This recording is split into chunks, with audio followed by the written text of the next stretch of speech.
High, চলে এসেছি একটা নতুন ভিডিও নিয়ে। আগের সব ভিডিওগুলোতে তোমরা সুন্দর সুন্দর কমেন্ট করে আমাকে আরও বেশি ইন্সপায়ার্ড করছে, আমার খুব ভালো লাগছে জানো তো। আর আজকে একটু ছাদেই এসেছি একটা বিশেষ কারণে, কারণ ছাদের মধ্যে না খুব সুন্দর একটা লেবু গাছ হয়েছে। আর পাতা দিয়ে যেটা বানাবো সেটা জানো তো রবীন্দ্রনাথ ঠাকুরের খুব পছন্দ ছিল।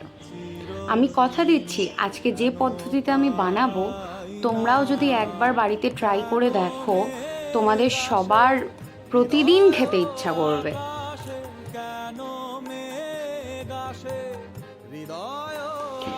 দেখো পরিমাণ মতন আমি মুগ ডাল নিয়েছি। এবারে এটাকে একটু কড়াইয়ের মধ্যে শুকনো খোলায় নাড়িয়ে নেব।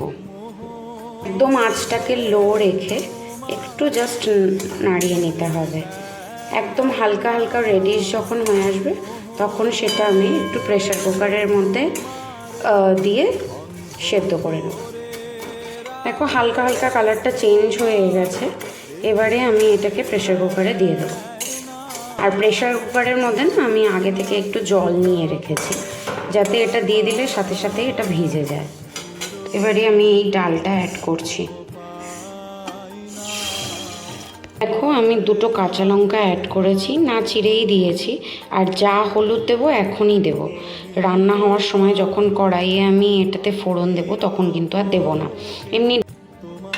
এবারে আমি নুন অ্যাড করছি, পরে আমার লাগবে জাস্ট সেদ্ধ করার জন্য যতটুকু নুন দরকার ততটুকুই আমি দেব।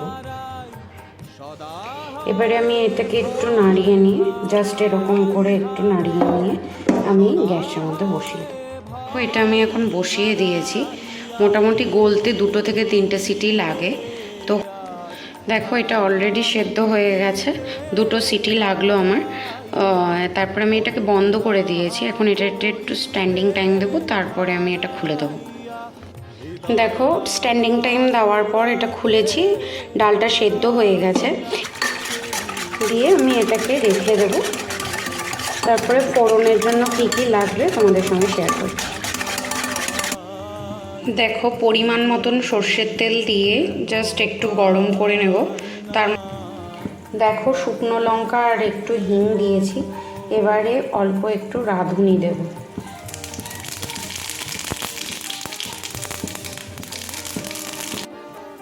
এবারে 1 ইঞ্চি মতন আদা, এটা একটু গ্রেট করে রেখেছিলাম, এটা দিয়ে দেবো। দিয়ে একটু জাস্ট নাড়াচাড়া করে নেব। এটার মধ্যে আদার একটু কাঁচা গন্ধটা মরে গেলে আমি ওই ডালটা দিয়ে দেবো।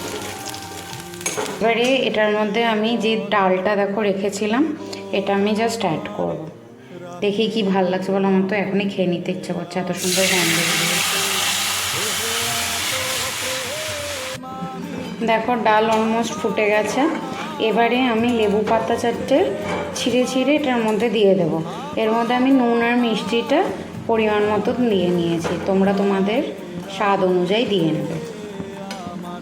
দেখো এইভাবে আঙুল দিয়ে চিড়ে নেবে প্রথমে, গন্ধটা পুরো ঢুকে যাবে এটার মধ্যে। এরকম করে আমি 4টে অ্যাড করে দিচ্ছি। এই অবস্থাতেই ফুটতে দেবে, তাহলে পাতার গন্ধটা পুরো এই ডালের মধ্যে মিশে যাবে।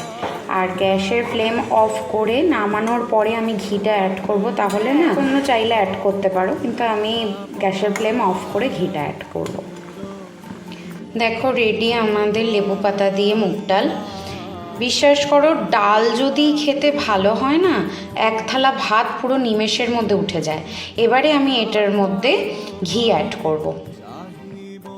দেখো এবারে আমি এই একটুখানি জাস্ট ঘি এটার মধ্যে অ্যাড করে দেব।